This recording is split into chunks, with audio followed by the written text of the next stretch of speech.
am talking with Gustavo. That's how I know him, but officially he is Gustavo Rivas-Solis. He is one of the wonderful people. He's a director actually at ENroute Communications, and he's brought me to many parts of Mexico and Latin America, and I love him for that. And I really appreciate his time and consideration in joining us today because I need to get back. And one of the places that I would still like to return to again, because I think every time I go, I experience something different. I experience something new. And, some places you go once and you're done. But I think Yucatan, the state of Yucatan and the Yucatan Peninsula is a place that every time you go, something new opens. And you brought me there first. You were the person who introduced me to Yucatan. And I'd like to ask you, what would you tell a newbie, a person who has never been to Yucatan? How do you explain to them, yes, you should go in so many words or less? What is the feeling? What's the experience going to be that they're going to have? I think it's exactly what you're just saying is that every time you go there, it's different. It really is your own adventure.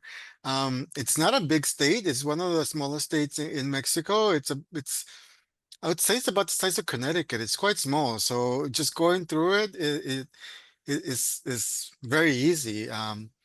But because it is pretty much an outdoor state, you do have this sense of freedom. You do have this sense of you can do whatever you want. I always when I go, I always think that it's a opportunity to create your own little not Geo experience, your own little Indiana Jones experience if you want to, in any way that you want. It doesn't have to be outdoorsy and jungle one. You can go all posh and be a posh Indiana Jones. You can go to the beach clubs, you can go into any of the high-end restaurants or any of the beautiful properties that we do have. So everything is really open for you. Um, and I think that's the great ability of the state is that there's so much you can do. Well, I think it's true. The variety that it presents to the traveler is really good. You're going to travel through some areas that are very slightly populated, and they may look a little rundown, but then that's the authenticity that you're going to see in the state. But you're also going to go into one of the largest cities, actually the capital of Yucatan, Merida, and that has a lot to offer. It looks like a normal everyday American city, if not better. And so you do have a lot of experiences there. I think we went to a couple places that were very authentic in the food that they presented, with original and unique ingredients that were from the Mayan culture. And then we get to some wonderful, fabulous elevated restaurants too. So you can go from historic to inventive, if you will, in the same day there, which is really At one point we there was a bet made about how many activities we can do in the Yucatan. Because I don't know if you know this, but the Yucatan really wasn't that much on the radar of tourism until about the past 3, 4 years. So it's a pretty recent location to tourism. So a lot of people don't really think that there's so much to do in the state or in the destination. But the bet was, can we do one thing, one tourism activity at least per day of the year? And we did 365 activities that you can do in the state of wow, Yucatan. that is It's incredible. crazy. Now, it's not only just regular tourism things too. I think I went to Mexico more during the pandemic than I ever have before. And Mm. because the rules and regulations are very laid out, very, very well done.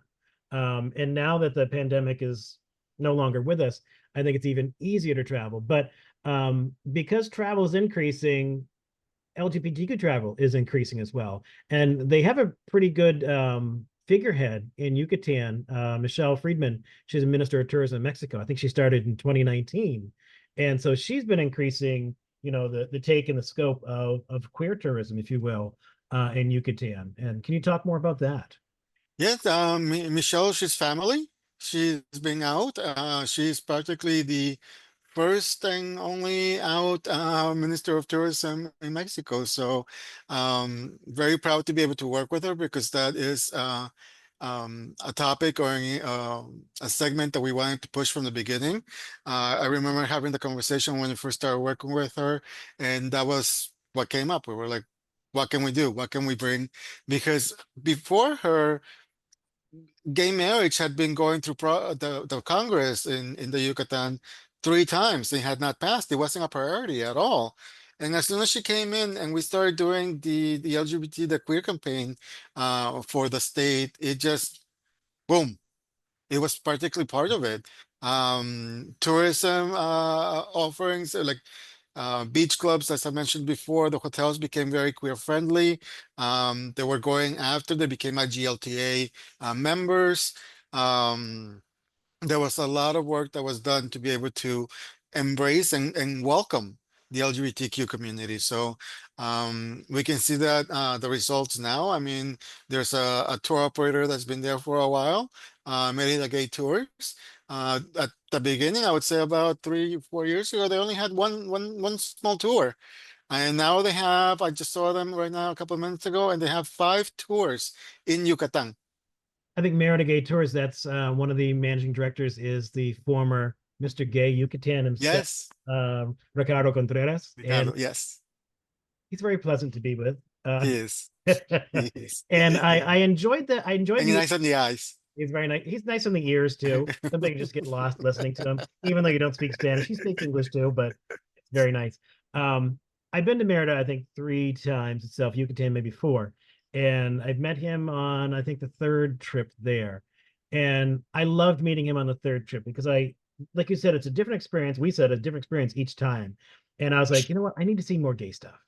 And I needed to see more gay nightlife. And he brought us to, I think, Dick's and Poppy's. I'll mention those places because they were fun. But there's some other gay stuff in there as well. And just having someone there and knowing that it's okay to be out and very out. I mean, this gentleman walked around in a Speedo everywhere, and it's Mhm. totally fine. And having him lead the way just raised the comfortability of the trip in itself as well. Um, but no, you I could think especially at nightlife, we went on a couple of trips and we went out to the clubs and whatnot, and you felt so protected. You felt like beyond being welcoming, you were being protected. Like there was like a little bubble that was being created to protect the where you were at and whatever locations that we went to. So you felt very safe as a gay man coming around, taking the Uber into Papi's. It was very easy and I and think a I think that pleasant experience. yeah, the Ubers were great. The Ubers were cheap, Yes. very easily to do. I think we went to another club before Dick's and Poppy's. That was they had like an amateur night. That was so much fun to watch too. It was just a lot of fun, and it was very relieving to see that that kind of was embraced. To give what viewers a little more history, I think was in Mexico said marriage equality can exist in 2015, but then each state had to ratify it. It wasn't 6 years later until Yucatan in 2021 ratified it. But now it's 2024, and I think it's still going leaps and bounds because Yes. it is a very comfortable city. Walking around on most of the streets, if not all the streets, I felt very, very safe. In Merida itself, it's either number 1, 2, or 3, usually 1 or 2 in the safest cities in Yes. the Western Hemisphere / world. And sometimes it's behind Quebec City or an island of 400 people somewhere off the coast of somewhere. So, Merida, and what I love about the Merida as well, and I mentioned to everyone, it's like, what's the big draw of Merida and Yucatan itself? The people. The people are so welcoming, and that's why I had no problem like leaving you and walking around the city because I was in good hands because I'd walk around and people would approach us and they'd hear us speak English and they'd come and say, "Hey, can I practice English with you? I hear you speaking English." And they would say, "By the way, there's a great restaurant here and there." And I thought they were callers for the restaurant, but it's like, Mm, no, they just wanted to talk and that. And I had one gentleman come up to me and I was talking with someone else on a tour. He's like, "You're from Vancouver." And I'm like, "Holy, how do you know he's from Vancouver?" And he like picked out the dialect. They listen, they the hear, accent. communicate. And so another student came up and said, "Oh, by the way, the cathedral in Merida opens at 6 p.m. or 3 p.m. or 2 p.m., whatever." And I said, "Let's ask him what restaurant he recommends." And he recommended the same restaurant everyone else does. But it's great. I've done some free tours, free walking tours there. But Merida is a very nice, welcoming city. And one thing that I do like about Merida itself, when you go to the beach, it's not these large, high-rise, corporate-funded hotels with thousands of rooms here and there. They're little kind of, I don't want to say boutique hotels. Maybe you can use the word boutique. Very quaint, cute hotels that usually have a nice little restaurant attached to them that are utilized by the community as well. So yes, some communities come in on occasion, but private beaches right there and little haciendas even that have been turned into these little resorts. And I find that to be much more relaxing and welcoming and do I dare say romantic? That Yucatan They're is, adorable. yeah, yeah, they are adorable. They're Uh, adorable. I think that it's when you watch certain Mexican movies and they talk about the virgin beaches, and you have those beautiful virginal beaches that you have a little small property that's there or whatnot, that's exactly what you're gonna find on the Riviera of Yucatan. When you go into the port and you have the 2 mile boardwalk that you can go through and just go through every shop possible and the restaurants possible. It's very cute. It is very local feeling. You don't have that feeling of being in a over tourist location that you may be able to find in and around Mexico now. So it really it does have that spirit of still being exotic in a way. Mhm. I just noticed my posture in this interview, but I think it's because Merida and Yucatan is such a very comfortable thing to talk about, and I can't wait to go back per se. And I also think it's a good bang for your buck too. The Yes. the exchange rate from American dollar to Mexican peso is very nice to put it. And it's not an expensive state at all. When you go into the Maya locations, I mean, it's pesos and it's local economies. Yeah, there's no huge foreign investments that are coming in to that area that they're going to bring up the prices. You know, it really is what the chef or the cook is going to be making. So the costs are not at all Cancun prices. You know, it's I very didn't want to very mention that basic. place, but Yes, yes, okay. I did watch an interview with Michelle Friedman. Once again, she's the Minister of Tourism, and she talked about tourism in general in Yucatan. They're not pulling people to come in and work in these tourist hubs because tourism is across Yucatan. She mentioned there's, Chichen Itza, which is one of the most well-known Mayan ruins, but there's 18 other ruins or architectural findings that you can go to see. And some of these villages you can just pop in and they have these little shops here and there because the families are running them here and there and whatnot. So there's not this large center hub of tourism. It's all over, and I found that to be very refreshing too. But also a bang for your buck and comfort. One thing that is interesting when you do fly south is where am I going to land and how many different connections am I going to have? And one thing that I love about Merida is it's easy. I think last month between Orlando and Miami, direct flights were added to Merida, and correct. The direct Viva Ribos.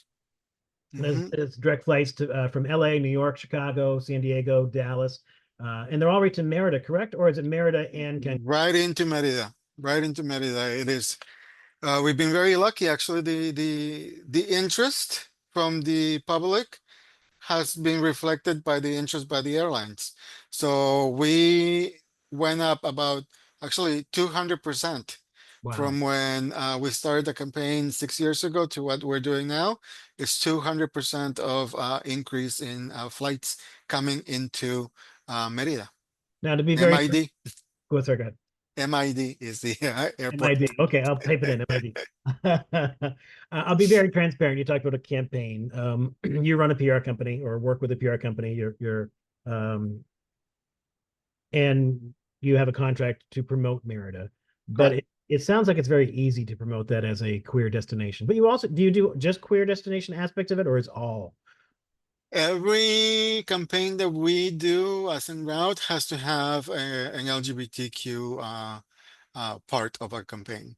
Yeah, We are gay owned, and that is definitely a part that we need to make sure that we are pushing on our side. So we've been members of IGLTA for at least 10 years, nice. um, somewhere in there, around there. And every single one of our destination partners we've made an IGLTA member. So IGLTA is the International Gay and Lesbian Yeah, Travel Association. So we definitely, it's important for us to include that in our campaigns. Yeah, and that's what I do like about your campaigns in general. You know, there is a queer aspect of it and a safe queer aspect of travel.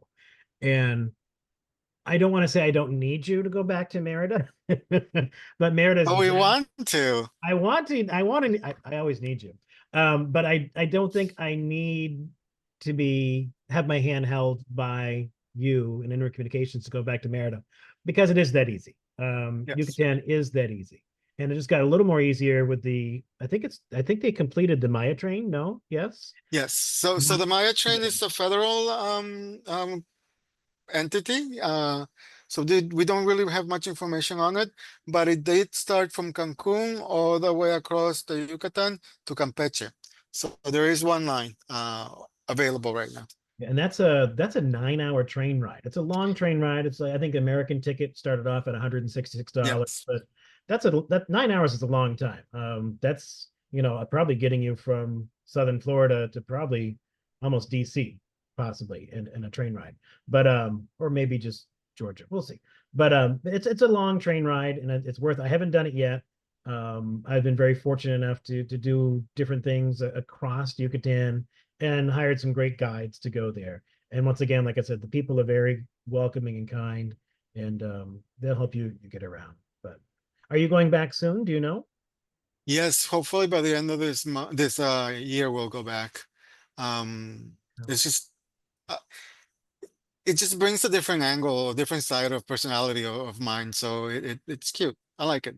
I And like it. is there a better time of year to go? I mean, it's pretty southern, so there should be no real weather issues, or I would say August is humid, so I would yeah, stay away from August. yeah, yeah. The I humidity, live yeah. in Florida, so yeah, August is Ah, the yes, yes, yes, yes. it would be fine for me. They probably get a better sea breeze there. And um, I do want to go back, and I definitely want to see if I can go back to Las Coloradas. Oh, Have you been there yet? no. Can you believe I have not been there yet? I've been. It is beautiful. I want my Instagram photo. Los Colorados. I'll put some pictures up of me at there. It's where the North American flamingos go to have their babies, and that's where they get their pink color by eating and drinking the water and the little animals inside it. It is beautiful. I found that to be the most romantic. Just looking at the different colorations of water, the flamingos riding around. Some alligators too. We saw dolphins as well. That part of the country, Mm, state, excuse me, is wonderful. And so that part of the state is fresh in my mind. But like I said, there's so many other places like cenotes. I've been to, I think, probably 6 different cenotes, and each one is different. A cenotes is yes. basically a big hole in the ground with water in it. Some can be so deep you can't see the end.